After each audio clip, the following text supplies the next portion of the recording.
오늘 은혜 받으실 하나님의 말씀은 사도행전 8장 1절 말씀입니다. 사도행전 8장 1절 우리 한 절 같이 합독으로 하겠습니다. 다 함께 시작. 그날에 예루살렘에 있는 교회에 큰 박해가 있어 사도회에는 다 유대와 사마리아 모든 땅으로 흩어지니라. 아멘.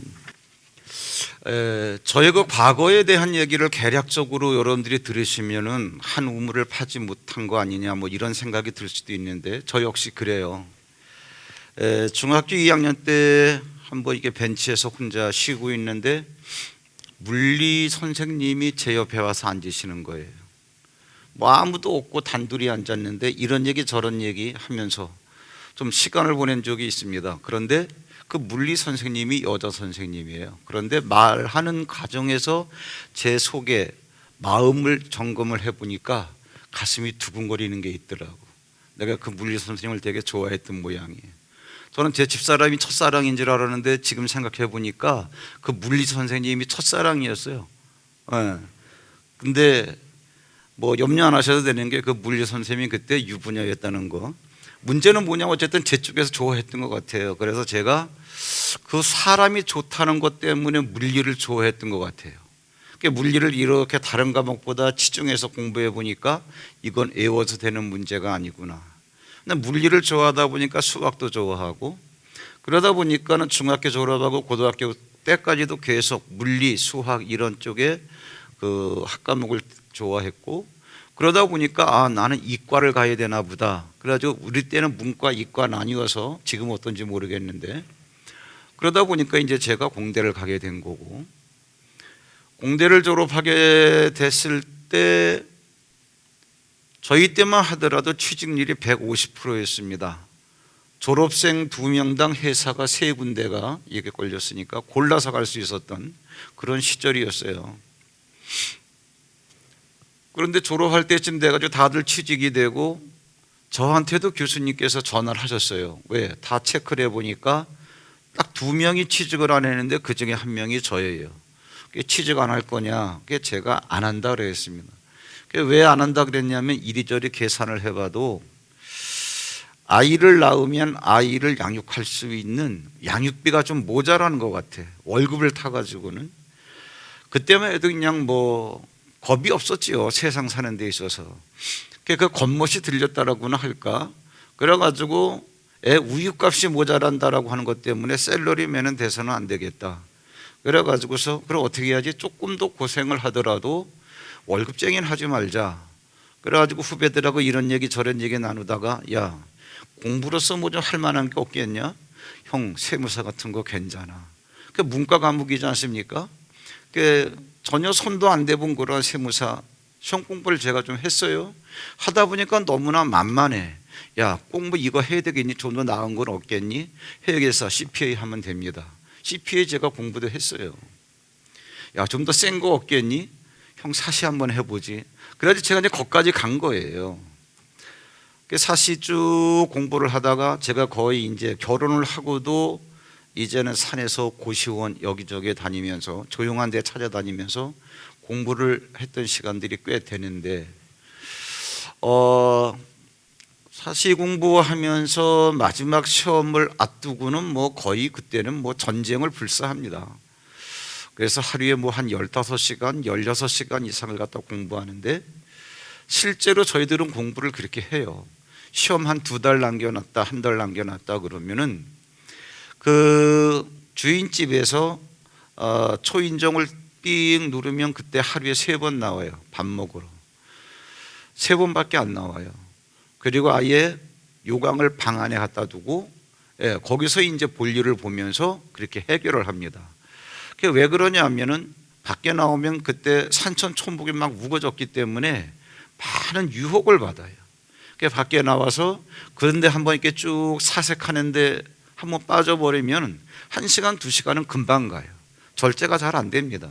그런 거를 알기 때문에 아예 유혹을 받지 않으려고 밥 먹으러만 나와요. 그리고 공부를 하는 거예요. 그런데 시험을 1달 딱 남겨뒀는데 그때는 웬만큼 준비가 됐었습니다. 웬만큼 준비가 됐었어요. 자, 이제 준비됐었으니까 이번에는 끝을 내야지 하고 한 달을 쭉 공부를 하는데 갑자기 숨을 못 쉬겠는 거예요. 그래서 똑바른 상태에서 약간만 책을 보려고 앞으로 숨기면 심장이 딱 멎어가지고 숨을 못 쉬는 거예요. 그 운동을 뭐 심하게 한 것도 아니고 사고를 당한 것도 아니고 그냥 늘상 그 자리에서 공부하다가 갑자기 그런 증상이 나타난 거예요. 그러다가 내가 숨을 얼마나 쉴 수 있나 참아보자. 그래 억지로 참으면 3분 이상을 넘기지 못하는 거예요. 벌써 지구력에서 뭐 딸리죠. 집중을 못하니까. 그래 약간 책을 보려고 앞으로 숙였다가 이 가슴이 멎는 것을 이렇게 해결하려면 등을 갖다 뒤로 쭉 젖히고 한숨을 푹 쉬어야 그 다음에 숨이 다시 소통이 되고, 그러니까 이러다 보니까는 야 이거는 지구력에서 벌써 떨어지는구나, 게임이 안 되겠구나. 그러다가 이제 한숨을 쉴 땐 그냥 쉬는 게 아니잖아요. 담배를 피우잖아요. 그러니까 연기 푹 뿜으면서 그러다 보면 또 머리가 멍하고 1, 20분 금방 가고, 그러다 보니까는 이게는 뭐 한 달 남겨두고 그게 참 궁금하다. 그래가지고 병원 가서 진단을 받아봐도 아무런 이상이 없고 병원에서 모른다 그러죠. 그런데 그때 갑자기 불길한 생각이 들었습니다. 야 이러다가 갑자기 심장사 하는 거 아니야? 나도 모르게.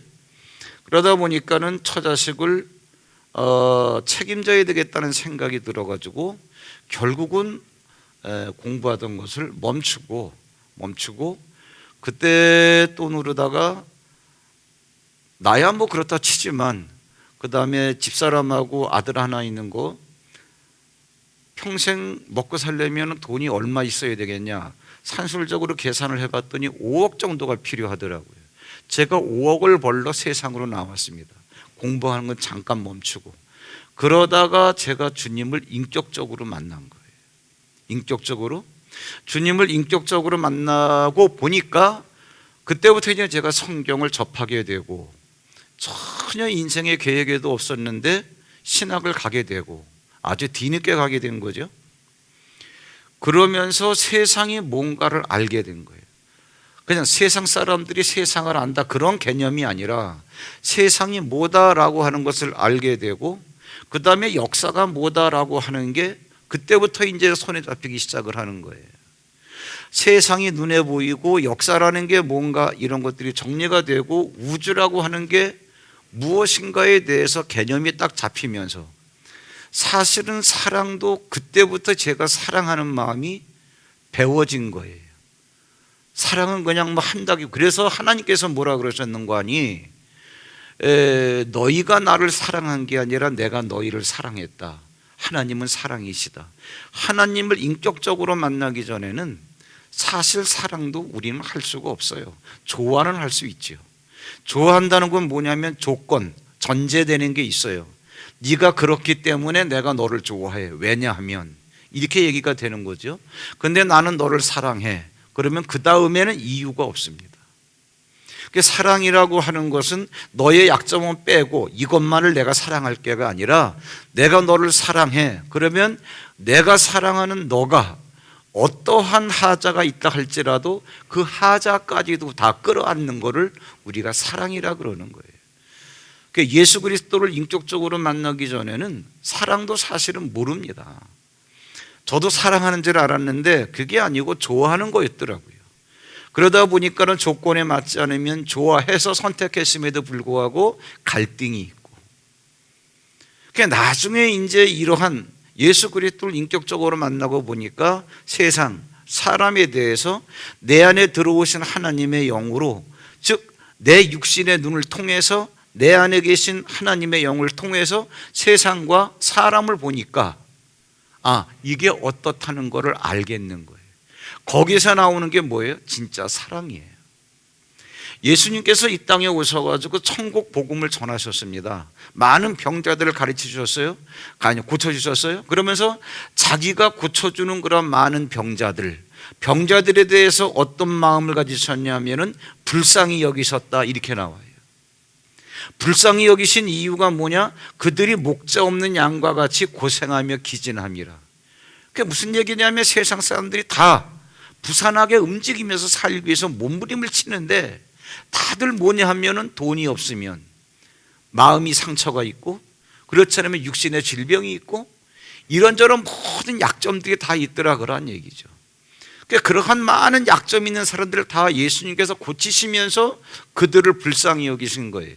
그 이유가 뭐냐? 그들이 목자 없는 양과 같다 그러니까 뭐냐? 육체는 움직여서 인생을 산다고는 사는데 인생이 뭔지 가르쳐주는 사람도 없고 알려주는 사람도 없고 세상이 뭔지 가르쳐주는 사람도 없고 알려주는 사람도 없고. 여러분 지금 생각 한번 해보세요. 여러분들이 부지런히 살 수는 있지만 그렇게 부지런히 사는 일상 속에서 과연 여러분이 사는 인생이 뭔지를 알고 사시는지 세상이 뭔지 알고 사시는지 흘러가는 역사 속에서 나는 지금 내가 살아가고 있는 이 세대의 한 토막을 살아가고 있잖아요. 이 가운데 아마 80년, 90년 전에 태어나신 분 없잖아요. 우리는 앞으로 여기 계신 분들 가운데서 앞으로 50년 이상 사실 분은 없을 것 같은데 그럼 100년 어간이라고 하는 그 구간 안에서 우리는 태어나가지고 죽을 사람들이에요. 그러나 역사라고 하는 것은 수천, 수만, 수십 년 선사시대까지 합하면은 수백 년, 수만 년 전부터 역사는 시작이 돼서 앞으로도 흘러갈 것인데 과연 우리가 이러한 역사를 알고 세상을 살아가며 내가 인생이 뭔지를 알고 그렇게 부산하게 움직여서 살려고 몸부림을 치느냐 그러한 얘기죠. 예수님께서 돈 없고 병들고 약한 마음에 상처받은 사람을 고쳐주면서 불쌍히 여기셨던 이유는 뭐냐 하면은 인생이 뭔지 세상이 뭔지 역사가 뭔지 그들에게 가르쳐주는 목자가 없더라 그런 얘기죠. 목자 없는 양, 그러면 양이기 때문에 풀을 뜯어먹고 움직이면서 뭐 살아있는 것처럼 그렇게 꿈틀꿈틀거리긴 하는데 그를 인도해 줄 목자가 없더라 그런 얘기죠. 그 목자 없는 양과 같이, 그럼 목자 없는 양은 어떠냐? 고생하며 기진함이라. 과연 여러분 먹을 게 없어가지고 배를 고를까요? 그래가지고 피곤할까요? 인생이라는 게 여러분 살만하면 이렇게 좀 고생할까요? 예수님이 보는 세상은 이겁니다. 그러니까 예수님이 보는 세상은 이건데 그 예수님이 누굽니까? 이 땅에 육체로 오셨지만 그 안에 하나님의 영이 있는 거 아니에요. 하나님의 영이 인간의 눈을 통해서 세상을 보니까 보여지는 사람들이 다 이렇더란 얘기죠. 그때 나오는 게 뭐냐? 그때 나오는 게 긍휼이에요. 하나님께로서만 비롯될 수 있는 사랑.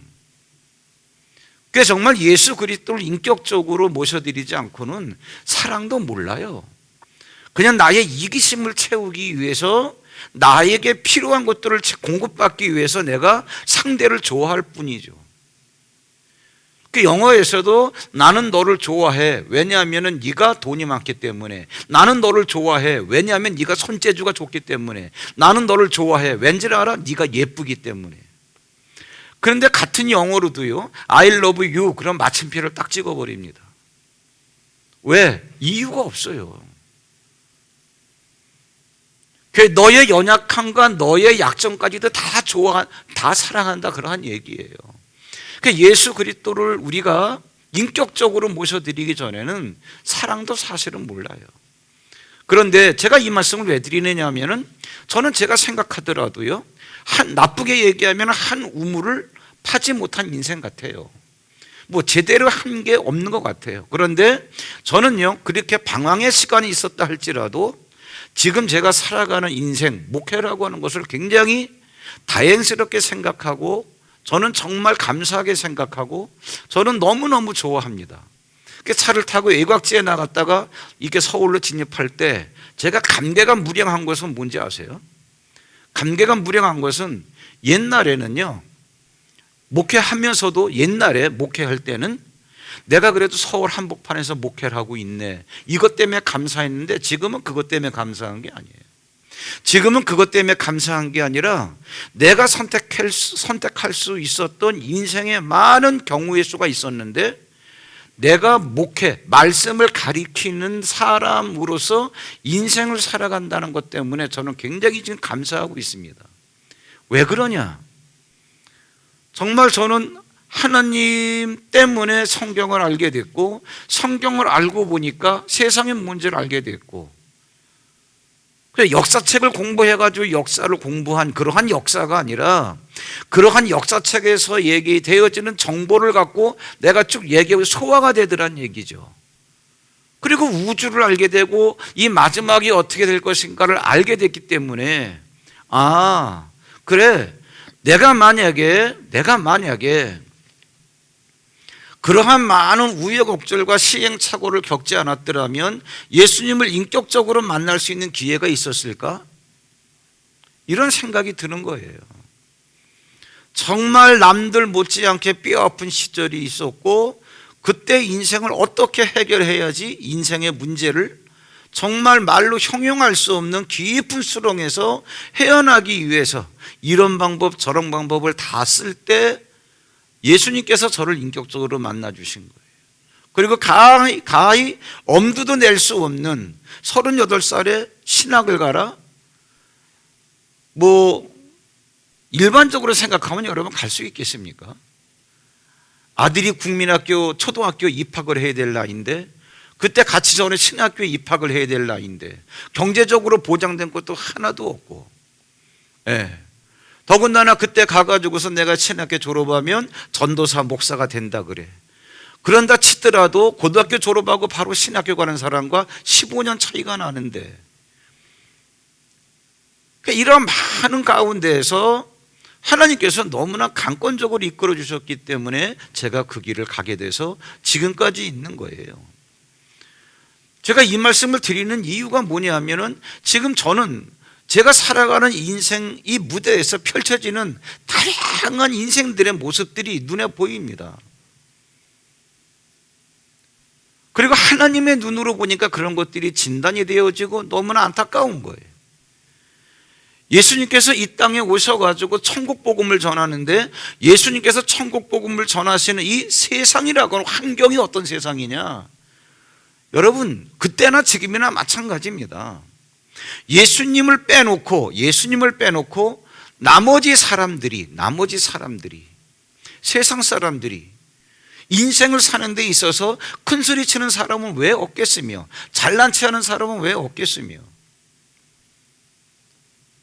그런데 여러분, 지금도 마찬가지예요. 잘난 체 하는 사람, 큰 소리 치는 사람, 돈 있는 사람, 빽 있는 사람, 권력 있는 사람 다 그래도 아파서 병원에 가고 힘들어서 어디 가고 이리저리 엮이고, 그 예수님께서 다 그들이 오더란 얘기죠. 마음의 상처를 받아서 정말 원한이 들어서 이 쓴뿌리 때문에 온 사람들, 육체의 질병 때문에 온 사람들, 예수님을 찾아온 사람들은 여러분 다양한 사람들이에요. 니고데모 같은 그 관료도 있지만 바디메오 같은 거지도 있고요. 바리새인들 같은 뭐예요? 아주 현명하고 똑똑한 사람도 있고요. 권력을 잡은 사람도 있고, 다양한 사람들이 예수를 찾아오더라 그러한 얘기죠. 근데 예수님께서 그들을 볼 땐 너희들이 돈 있고 권력 있고 그렇게 똑똑하고 그럼에도 불구하고 다 뭐예요? 예수님은 한마디로 말씀하셨어요. 불쌍하다는 얘기예요. 이유가 뭐냐? 목자 없는 양과 같다는 얘기예요. 누가 가르쳐주는 사람이 없는 거예요. 뭐를? 진리를. 이러한 상황에 오셔서 예수님께서 천국 복음을 전하셨어요. 자, 예수님이 전하신 천국 복음이 뭘까? 여러분, 세상 종말에 대해서는요, 창세기 1장에 보면은 창조 때부터 말씀해 놓으셨습니다. 창세기 1장 14절 같이 한번 읽어볼까요? 시작. 하나님이 이르시되 하늘의 궁창에 광명체들이 있어 낮과 밤을 나뉘게 하고 그것들로 징조와 계절과 날과 해를 이루게 하라. 하나님께서 하늘에 해달별을 만들어 놓으셨어요. 만들어 놓으신 다음에 내가 만들어 놓은 해, 달, 별 이것들을 가지고 그 다음에 뭐예요? 계절, 그 다음에 날, 해 이걸 이루게 하라. 이거는 자연스럽게 이해가 되는 거예요. 그렇죠? 태양을 지구가 한 바퀴 돌면 1년, 띄워주세요. 그 다음에 지구가 스스로 한 바퀴 돌면 날, 원데이가 되는 거 아니에요. 그 다음에 뭐예요? 그 다음에 계절, 한 바퀴 도는 동안에 뭐 사시사철 추나추동이 있는 거니까 이거는 뭐 자연스러운 거니까. 근데 맨 앞에 뭐가 있냐면 징조와 계절과 날과 징조를 이루게 하라. 저희 교회에서는 이걸 갖다 한 두세 번 말씀드린 적이 있는데, 해, 달, 별을 가지고 하나님께서 만드실 때 천지 창조, 이때는 사람을 만들기 전이에요. 징조를 이루게 하라는 얘기예요. 징조를 이루게 하라. 징조를 이루게 하라도 여러분, 징조를 이루게 하라. 뭐로? 해, 달, 별을 가지고. 이것도 누구에겐가는 말씀하신 거 아니에요. 하나님이 직접 이걸 갖고 징조를 이룰 거야 이렇게 말씀하신 게 아니잖아요. 그걸 하나님 빼놓고 누가 있을까요? 인격체는 천사밖에 없지요. 이 사실을 무시하면요 엄청난 오류에 봉착을 하게 됩니다. 지금 해, 달, 별이 무슨 의식이 있어가지고 태양을 중심으로 해서 해가, 지구가 이렇게 공전을 하고 있나? 무슨 생각이 있어가지고 지구가 하루에 한 바퀴씩 슬슬 돌고 있나? 스스로? 여러분 이런 고민 안 해보셨어요? 네. 그 여러분 만류 인력에 대해서 논문을 쓰신 분들이 많이 있지만, 네. 그 파스칼이라고 하는 사람도 논문에 보면은 만류 인력에 대해서 논문을 썼는데 만류 인력은 왜 생겼는가? 여기에 대해서 이유를 얘기 안 했어요. 그 알버트 아인슈타인 박사도 그 얘기를 안 했습니다. 그러면서 그러면 좋아요. 만류 인력 때문에 서로 끌어당기는 힘 때문에, 자기를 중심으로 해서 끌어당기는 힘 때문에 지구가 태양을 한 바퀴 돕니다. 이 만류 인력입니다. 이것 때문에 이렇게 정확하게 공전을 하고 있습니다. 맞아요. 맞는데 요 만류 인력은 왜 생겼냐? 질문하니까 아인슈타인은 그렇게 대답을 했습니다. 그것은 신의 영역에 맡겨두자. 지금까지도 왜 만류 인력이 생겼는가에 대해서는 다들 침묵하고 있습니다. 이게 무슨 말이냐면 이걸 떨어뜨리면 왜 밑으로 떨어질까? 지구 중심을 향해서 지구가 끌어당기는 힘이 있는 거예요. 그러면 태양도 태양을 중심으로 해서 끌어당기는 힘이 있는 거예요. 그러니까 모든 천체는 뭐예요? 구류되어 있는 거예요. 직육면체라든가 정사면체라든가 이런 각이 있는 그러한 천체를 보신 적이 없잖아요. 다 동그라요. 왜? 중심을 향해서 다 끌어당기니까. 그 저마다 끌어당기는 힘의 균형을 이루는 그 라인이 뭐예요? 이게 공전, 퇴전, 궤도예요. 이게 뭐냐? 얘들 스스로가 만드는 게 아니라 천사들이 지금까지도 정확하게 이것을 궤도를 이루면서 움직이게 하고 있다, 그러한 이야기예요. 그러니까 하나님께서 뭐라 그러셨냐? 해, 달, 별을 만들어 놓으시고 뭐예요? 이루게 하라. 뭐를? 징조를. 징조라고 하는 것은 어떤 사건이 일어나기 전에 전조 현상이에요. 자, 그러면 여러분 이 종말에 대해서는요, 노아 홍수가 끝난 다음에도 노아 홍수 때 홍수로 세상에 있는 모든 생명체를 다 죽여버린 다음에 노아 일가족만 살려두셨어요. 그럼 새로운 역사가 시작이 되는 거예요. 그래서 새로운 역사가 시작될 때 노아에게도 이런 말씀을 하셨어요. 창세기 8장 22절에 보시면 땅이 있을 동안에는 심음과 거둠과 추위와 더위와 여름과 겨울과 낮과 밤이 쉬지 아니하리라. 그 무슨 얘기냐? 노아야, 두려워하지 마. 이제까지 있었던, 말씀 좀 계속 띄워놔요. 이제까지 있었던 것처럼 네가 심으면은 추수할 때가 있는 거고 농사 짓고 살아. 그리고 추위가 있고 더위가 있고 물로다가 싹 죽였다고 해서 다시는 이런 일이 없을 거야. 걱정하지 마.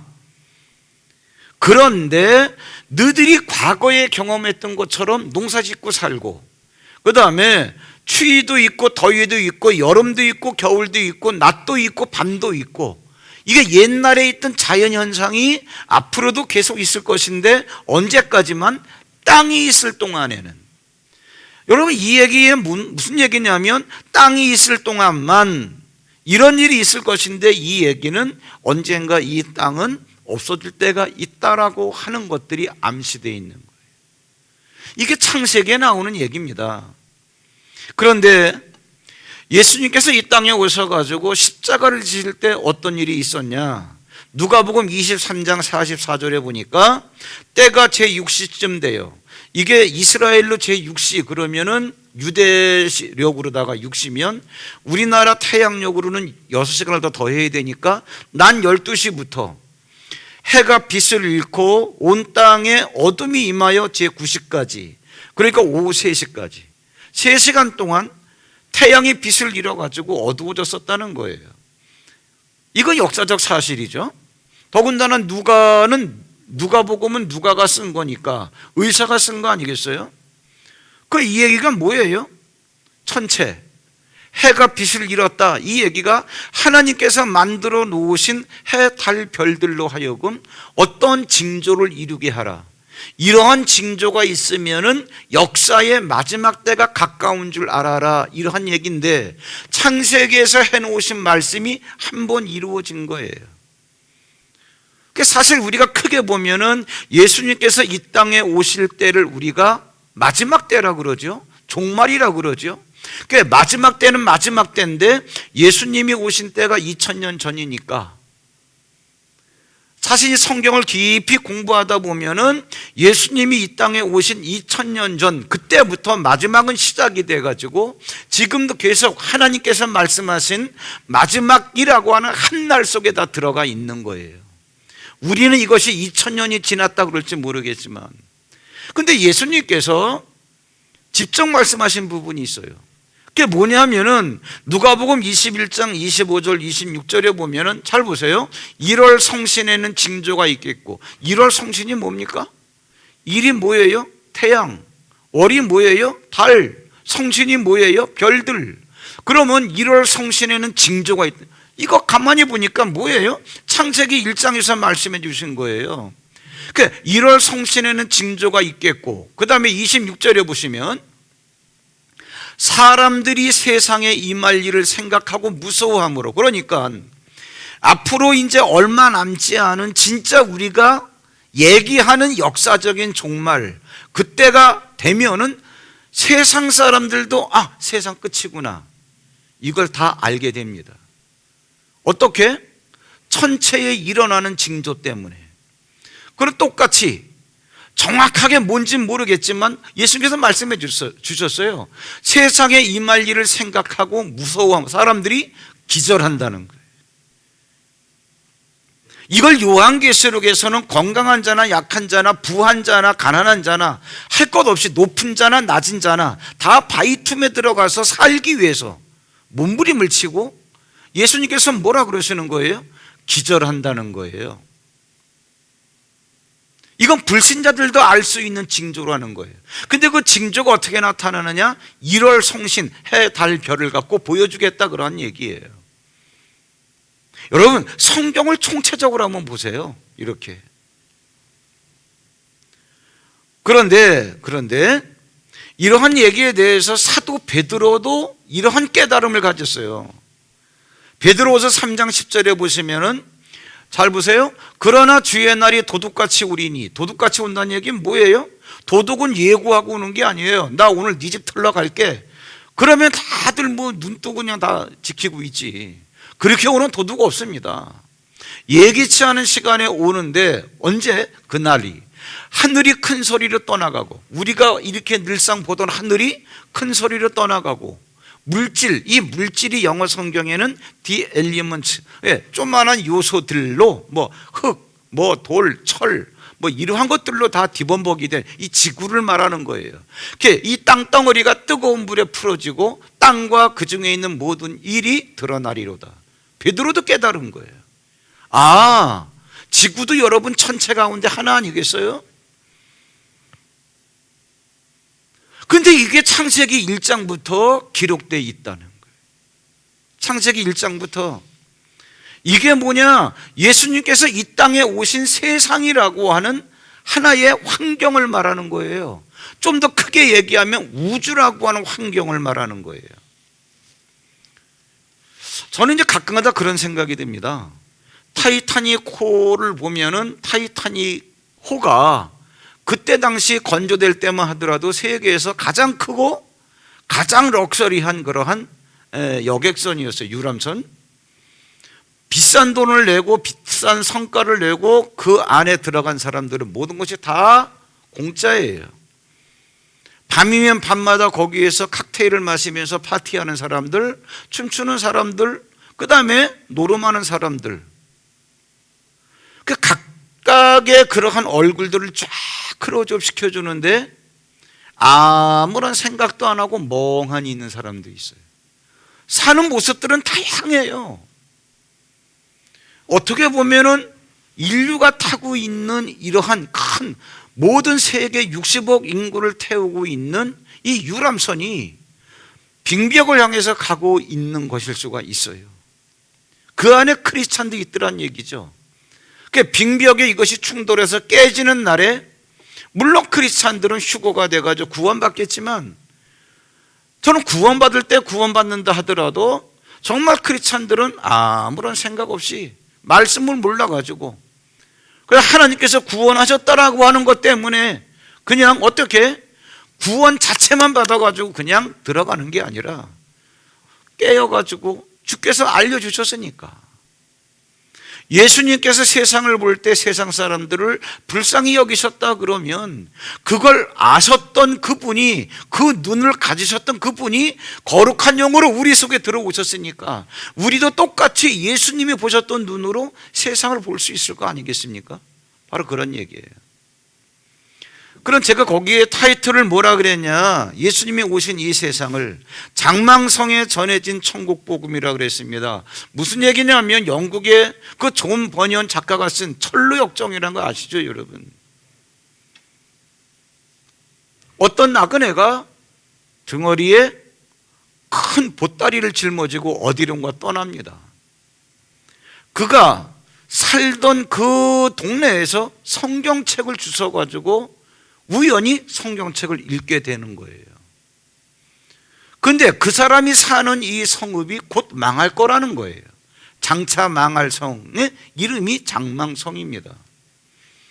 자기 와이프한테 여보, 우리가 사는 이 성이 장차 망한데 하나님의 심판으로 여길 떠나자. 일단 여기 떠나야 살아.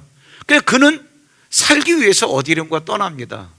그런데 이 말을 하는 그 사람의 말, 나그네의 말을 그 동네 사람들이 다 비웃는 거예요. 그 주변 사람들이 다 비웃는 것 때문에 창피해서 와이프가 동행을 안 합니다. 사실 그 사람이 와이프를 버린 게 아니라 같이 가자 그래도 많은 사람들이 비아냥거리기 때문에 이게 두려워가지고 자기 아내가 같이 길을 떠나지 않아요. 그래서 혼자 떠나게 됩니다. 장차 망할 성을 버리고. 예수님께서 꼭 그와 같은 상황에 오셔서 천국 복음을 전하시는 거예요. 뭐냐, 예수님께서 말씀하시는 게 그 천국 복음이 뭐냐? 세상은 죄로 가득 찬 세상이라는 거예요. 왜 세상이 죄로 가득 찼을까요? 로마서 5장 12절에 나오잖아요. 한 사람으로 말미암아 죄가 세상에 들어오고 그 죄로 말미암아 사망이 들어왔나니 이와 같이 모든 사람이 죄를 짓게 되었다, 그러한 얘기예요. 그럼 한 사람이 누굽니까? 첫사람 아담 아니에요? 여러분 간단하게 생각해 보세요. 그냥 예배 드리러 왔으니까 습관화가 돼가지고 수동적으로 가만히 앉아서 그러지 마시고 생각을 하며 들으세요. 생각을 하시면서. 여러분, 여러분의 엄마 아버지와 연관되지 않은 분이 계신가요? 그럼 마찬가지로 여러분의 엄마 아버지는 또 그분들의 엄마 아버지와 연관되지 않은 분이 있나요? 다시 말하자면 하늘에서 뚝 떨어진 사람이 있냐, 그 얘기예요. 그리고 하늘에서 떨어지진 않았다 할지라도 엄마 아버지와 연관 없이 그냥 자연적으로 태생되었다, 이런 사람이 있나요? 엄마 아버지 없이 태어난 사람이 있냐는 얘기예요. 성경은 어려운 게 아닙니다. 머리가 그렇게 좋지 않다 하더라도 우리가 성경적으로 고민해 보려고 하면 얼마든지 답을 낼 수 있어요. 그럼 무슨 얘기 하려고 하는 거냐? 거슬러 올라가면 결국은 뭐예요? 누군가 한 사람에 의해서 종족 번식이 되었다는 거예요. 성경은 뭐라 그러느냐? 그래서 첫사람 아담이라는 거예요. 그 아담이 범죄했기 때문에 그 아담의 후예로 태어나는 모든 사람들은 죄성을 가지고 태어난다, 그 얘기예요. 우리는 그럴 때 세상적인 윤리와 도덕적인 개념으로 도둑질을 해야 죄고, 싸움을 해야 죄고, 꼭 그런 줄 알아요. 그게 아니에요. 죄는 뭐냐? 타고나는 겁니다. 이 땅에서 태어나는 한. 그래서 뭐냐? 어쩔 수가 없어요. 죄로 만연된 세상이에요. 이걸 바울이, 그 유명한 신학자 바울이 이렇게 정리해 놓은 거예요. 예, 세상에 죄인으로 가득 차 있다. 그러면 죄의 삭시 뭐냐? 죄의 삭시 사망이다. 그 존 버년이 쓴 철로 역정에 그 영화도 나왔는데 한번 영화 한번 집에 가서 보세요. 인터넷에서 보시면 다 공짜로 볼 수 있는데, 그 영화가 시작되자마자 웬 나그네가 짐 보따리를 지고 계속 산기슭을 타고 어디론가 갑니다. 그러면서 무엇인가 중얼중얼거려요. 십수번 중얼거리는데 그게 뭐냐면 죄의 삭은 사망이다, 죄의 삭은 사망이다, 죄 때문에 죽는다, 죄 때문에 죽는다, 죄의 삭이 사망이다. 이게 자기가 주워서 읽은 성경을 읽다가 깨달은 내용이에요. 그 죄의 삭은 사망이기 때문에 네가 있는 이 성이 망하게 돼 있기 때문에 빨리 여기를 탈출해야 된다. 그러면서 죄의 삭은 사망이다, 이거를 되뇌이면서 계속 어디론가 탈출을 시도하는 장면이 나와요. 죄의 삭은 사망입니다. 그러한 세상에, 왜? 이 세상에 죄가 가득 차 있기 때문에 그러한 세상에 예수가 오셨어요. 죄로 가득 찬 세상에, 그리고 그 세상 죄를 지고 가시는 거예요. 요한복음 1장 29절에 그냥 예수다 이렇게 얘기하면 될 텐데, 세례 요한이 자기 제자들을 가리켜서, 이 세례 요한이 자기 앞에 지나가시는 예수님을 가리켜서 자기 제자들에게 뭐라 그러느냐? 세상 죄를 지고 가는 하나님의 어린 양. 세상 죄가 뭘까요? 인간 셋자 아닙니까? 그러니까 사람들이 사는 세상에 있는 모든 사람들의 죄를 짊어지고 간다는 얘기예요. 누가? 예수 그리스도가. 바로 이 얘기예요. 그럼 왜 예수님께서 세상 죄를 지고 가야 됩니까? 생각 한번 해보세요. 세상에 있는 모든 사람들은 다 죄인이기 때문에, 죄 때문에 이미 마귀에게 잡혀있기 때문에, 마귀에게 잡혀있는 상태에서는 마귀에게 잡혀있는 사람을 구원해낼 수가 없는 거예요. 왜? 자기도 마귀에게 잡혀있기 때문에. 그러니까 마귀에게 잡혀있는 사람들을 구원하기 위해서는 마귀에게 잡혀있지 않은 다른 어떤 새로운 자가 와야 돼요. 세상에는 단 한 명도 없기 때문에 하나님께서 육체를 갖고 세상에 오신 거예요. 왜? 사람 구원하러 사람의 모양을 하고 오신 거예요. 만약에 원숭이를 구원하러 오셨다면 예수님께서 원숭이 태에서 원숭이로 태어나셨겠죠. 그러나 사람을 구원해야 되기 때문에 여자의 태를 빌려가지고 사람으로 오신 거예요. 이게 예수님이에요. 하나님께서 육체를 갖고 이 땅에 오신 게, 죄가 없는 그분이 세상에 있는 죄를 다 어떻게 떠넘겨 받아가지고 자기에게 있는 세상 모든 사람들의 죄의 대가를 십자가에서 다 담당하시는 거예요. 그러고서 예수님께서 뭐라고 말씀하시느냐? 나로 말미암지 않고는 아버지께로 갈 자가 없다. 이게 요한복음 14장 6절 아닙니까? 예수께서 이르시되 내가 곧 길이요 진리요 생명이니 나로 말미암지 않고는 아버지께로 올 자가 없다. 예수님께서 왜 이렇게 말씀하셨을까요? 여러분 잘 보세요. 세상에는요, 의리 때문에 죽는 사람도 있습니다. 의리 때문에. 실제로 여러분 이승만 박사를 구원해 준 사람도 마찬가지예요. 간수가 딱 보니까는 이 청년이 보통 청년이 아니에요. 쇠사슬에 묶여가지고서 뒤로 쇠사슬에 묶여가지고 6개월을 무릎을 꿇고 그 복역 생활을 하는데요. 그런데 간수가 보니까 보통 사람이 아니에요. 탈출시켜줘야 되겠다. 탈출을 시켜줬어요. 물론 자기가 죽을 줄 알고. 왜? 저 사람은 장차 이 나라를 위해서 큰 일을 할 사람 같아가지고.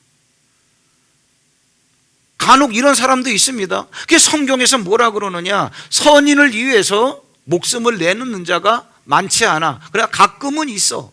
이 얘기죠. 의인을 위해서 죽는 자가 쉽지 않고, 그러나 뭐예요? 있긴 있어. 선인을 위해서 용감히 죽는 자는 뭐예요? 가끔 있어. 그런데 죄인을 위해서 죽는 자 있냐? 그 얘기예요. 그런데 예수 그리스도는 죄인인 우리를 위해서, 우리가 죄인으로 있을 때 죽으셨다, 그런 얘기예요. 이게 무슨 얘기냐면은 예수님께서 나 외에는, 나로 말미암지 않고는 아버지께로 갈 자가 없다, 이 말씀을 왜 하셨는가? 세상에 있는 모든 사람들이 죄인인데 이 죄인들을 위해서 죽은 사람이 이제까지 역사 속에서 있었냐, 그 얘기예요. 예수 말고는 없다는 얘기예요. 우리가 이러한 영적 진리를 무시하니까 예수를 소크라테스, 공자, 석가, 이러한 그 현인들의 반열에 같이 두고 생각을 한다. 그러니까 여러분, 소크라테스 유명한 철학자죠.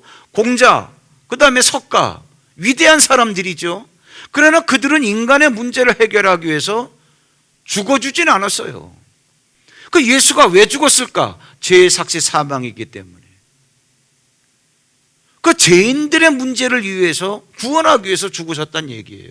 그 죄인들을 위해서 내가 죽어서 문제 해결했기 때문에 문제를 해결한 나로 말미암지 않고는, 죄인들을 구원하기 위해서 문제를 해결한 나를 통하지 않고는 아버지께로 이를 자가 없다, 그러한 이야기예요. 이게 뭐예요? 이게 진리고 이게 복음이에요.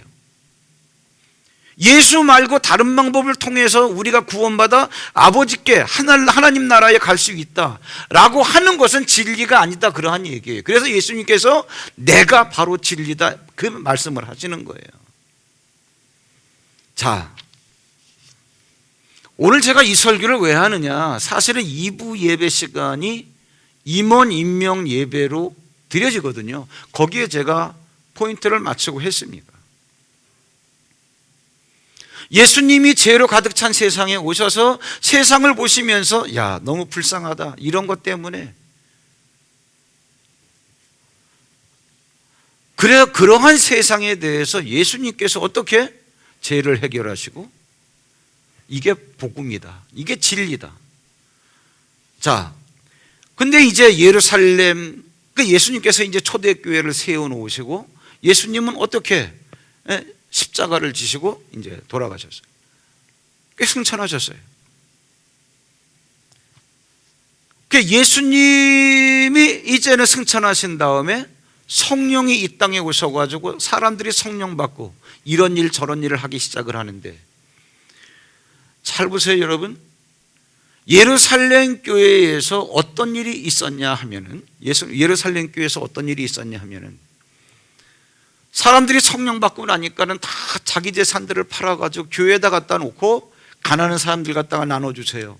초대교회 때는요, 빈부 이러한 격차가 없었습니다.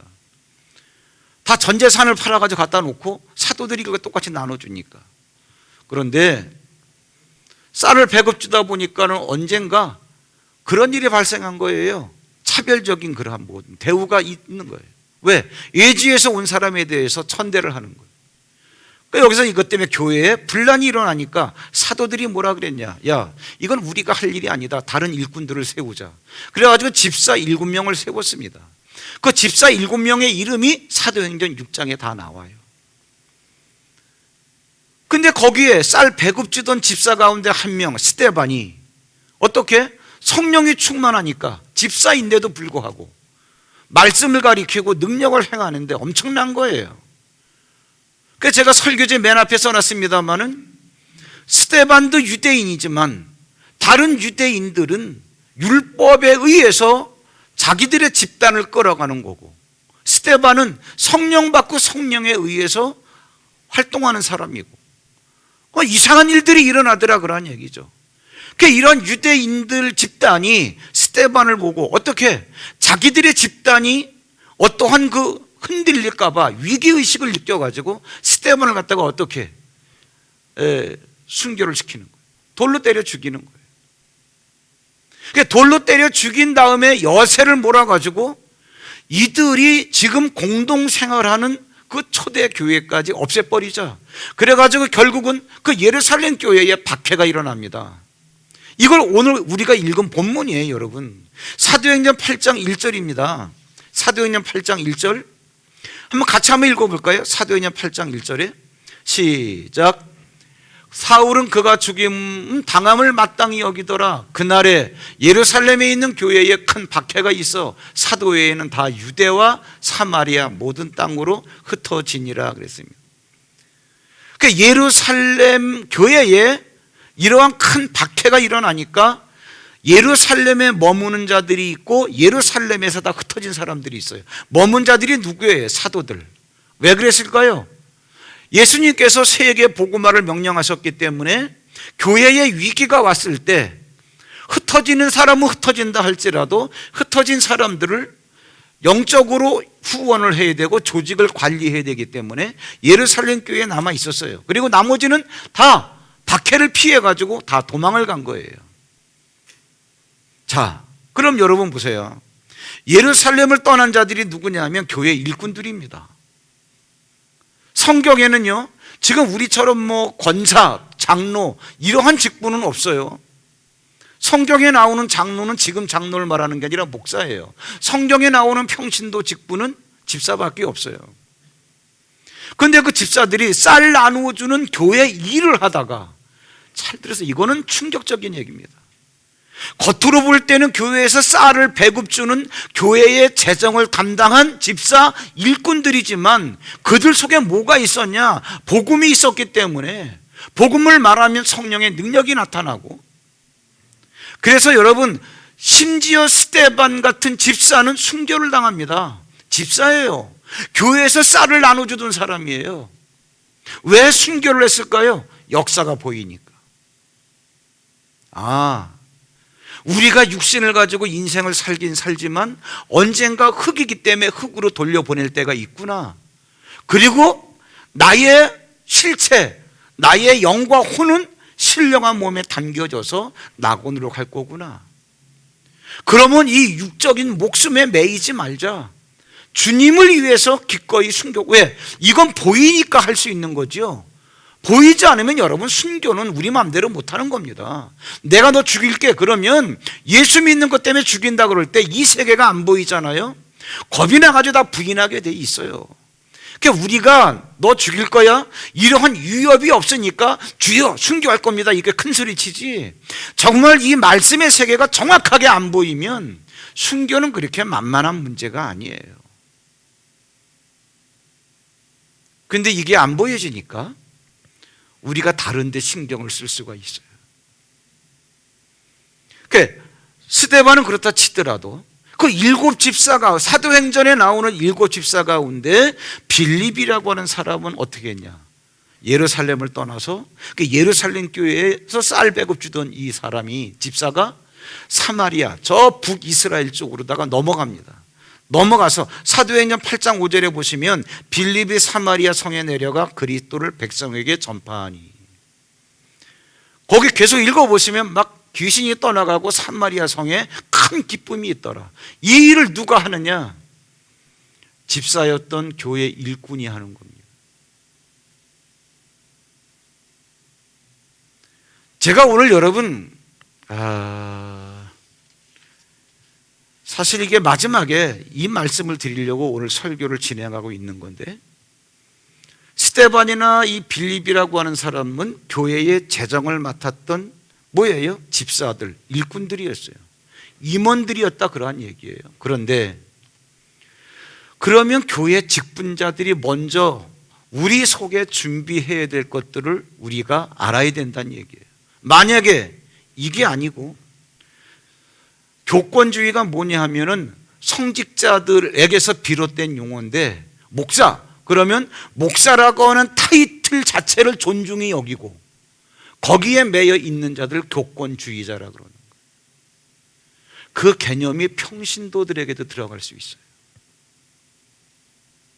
내가 장로인데, 내가 권사인데, 저는요 이걸 여러분에게 다른 의도를 갖고 말씀드리는 게 아니라 이 시대 교회가 흘러가는 모습을 보면서 정말 눈물이 나요. 어떨 때 속엔 들은 것도 없으면서 고집 피우는 빈 껍질, 완고함, 자기 직분에 도전하지 못하게, 여기에 대해서 이걸 뭐라 그러느냐? 교권주의자라 그러는 거예요. 그래서 제가 여백이 없어가지고 다시 1페이지로 돌아오시면은 1페이지 맨 밑에 박스로다가 정리를 해놨습니다. 일꾼들이 준비해야 될 대답들 뭐냐? 당신의 가슴 속에 복음은 준비되어져 있냐는 얘기예요. 여러분, 이게 지금 우리가 살아가는 상황과 똑같습니다. 우린 지금은 코로나 그러지만 코로나 때문에 잘 모이지도 않잖아요. 이게 어떻게 되다 보면은 늘상 모이던 우리 예배당에서 뭐예요? 흩어져 있는 상황이에요. 코로나라고 하는 이 장애물 때문에. 초대교회 때는 뭐예요? 야, 예루살렘 교회 없애버리자 라고 하는 것 때문에, 그 박해 때문에 다들 흩어져 버린 거예요. 흩어졌는데 도망간 그곳에서 복음을 전하더란 얘기죠. 누가? 집사가.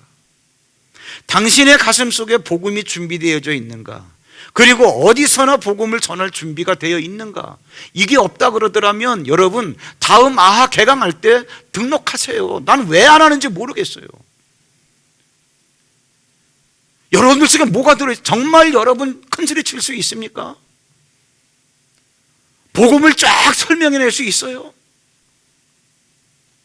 답답한 거예요.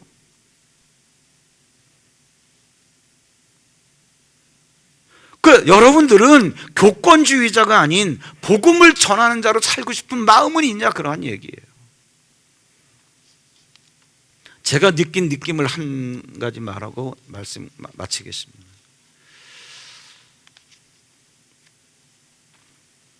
그분은 감리교단에서 굉장히 유명하셨던 분이에요.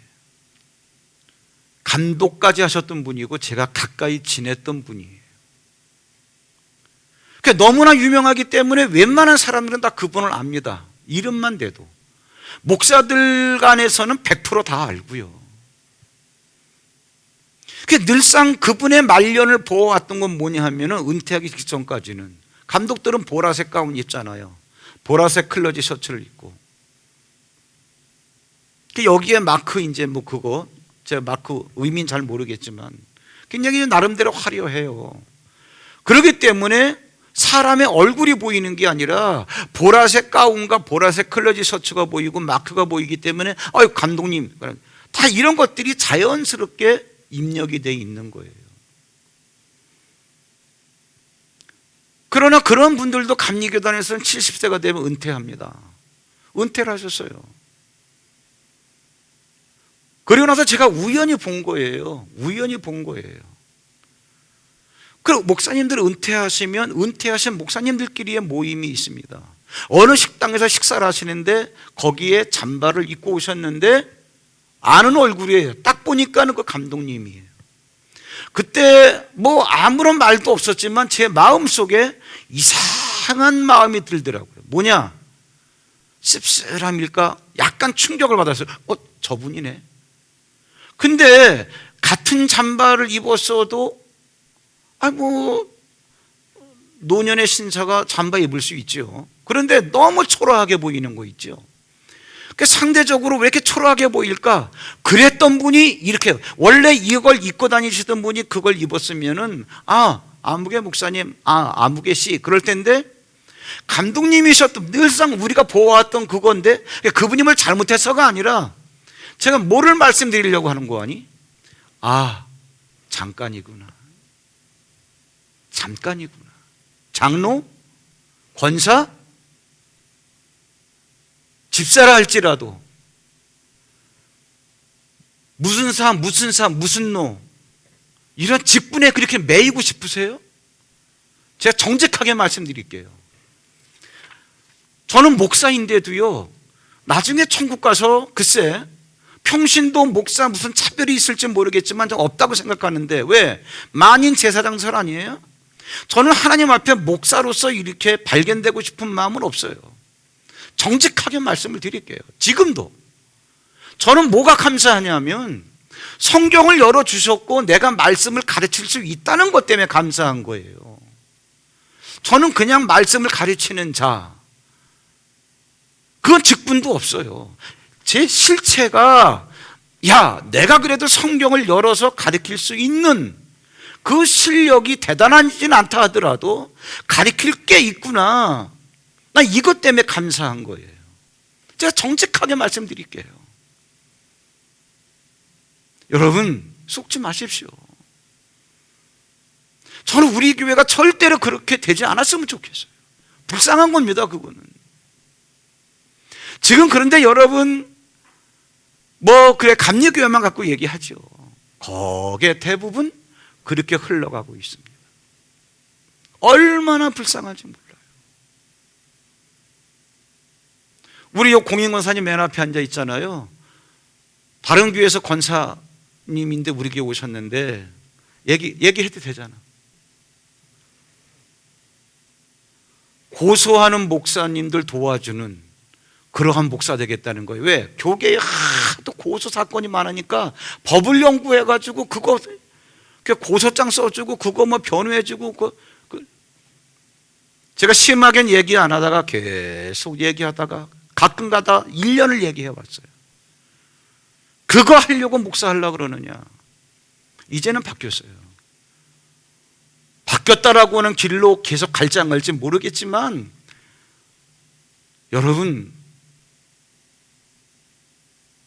장로가 대단한 거지만 왜 대단하냐? 머리가 되고자 하는 자 꼬리가 되라. 머리가 있어야 되겠죠. 그래서 장로 세웠죠. 그 장로의 실제는 뭐예요? 너 꼬리야. 장로는 다른 사람들이 인정해 줘야 돼요. 아유 장로님. 장로는 장로 스스로가 뭐예요? 나는 꼬리야. 이게 저도 완전하진 않지만요. 제가 어떨 때 제가 가슴 아프고 슬픈지를 아세요? 제가 나가다가 애정이 있어가지고 제가 관심이 있어서 물었습니다. 야, 너 몇 학년이지? 목사님 3번째예요.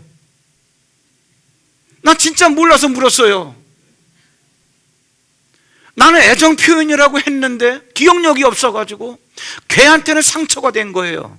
내가 거기서 말을 못했지만 사무실 들어와가지고 내가 진짜입니다. 눈물 흘리면서 울진 않았지만 저는 정말입니다. 여러분 내가 공개적으로 얘기할게요. 저 기억 능력 제로입니다. 왜 봉 있잖아요. 이거 갖고서 머리부터 발끝까지 스캔하면은 저는 기억 능력이 제로로 나와요. 면역력이 현저하게 떨어지는 사람이. 그게 저 속썩이지 마세요. 면역력 떨어지면은 저 진짜 갑니다. 그 결과로 기억 능력이 제로예요. 저는 설교 여러 번 보라고 나눠주는 거지 이거 제가 보려고 하는 거 아니에요. 애워사는 사람이 아니에요. 은혜 가운데 은혜가 뭐냐면 논리력을 주셔가지고 한마디 딱 시작하면 쭉 꿰게끔 하나님께서 그런 걸 주셔가지고 다행히 말씀만큼은 안 제가 잊어먹지 않은 게 딱 2가지가 있잖아요. 성경 말씀하고 마누라.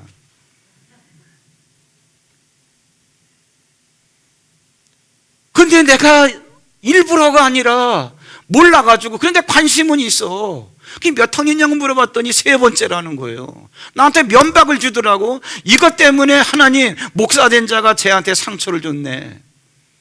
이것 때문에 가슴 아파서 답답해가지고 밥을 못 먹을 때가 있었어요. 장로, 권사 권위를 부리려고 그러는 게 아니라 여러분 귀를 열어보세요. 장로에 대해서 다른 사람들이 무슨 말을 하나, 권사에 대해서 다른 사람들이 나한테 뭐라고 얘기를 하나. 저는 나한테 뭐라고 얘기하는 거 그것 때문에 또 듣고 싶기도 하고. 왜? 내가 다른 생각 갖고 그러는 게 아니라 내가 나를 고치려고. 정말입니다. 정말이에요. 이게 일꾼이에요. 집사를 풀어놨을 때 나오는 게 복음이에요. 권사면 그거에 10배가 나와야죠. 장로면 100배가 나와야죠. 장로라 하는 직함이나 타이틀이 아니라 너 장로야? 이게 아니라 그 장로 입에서 나오는 복음이. 안 그러면 여러분 잠깐입니다.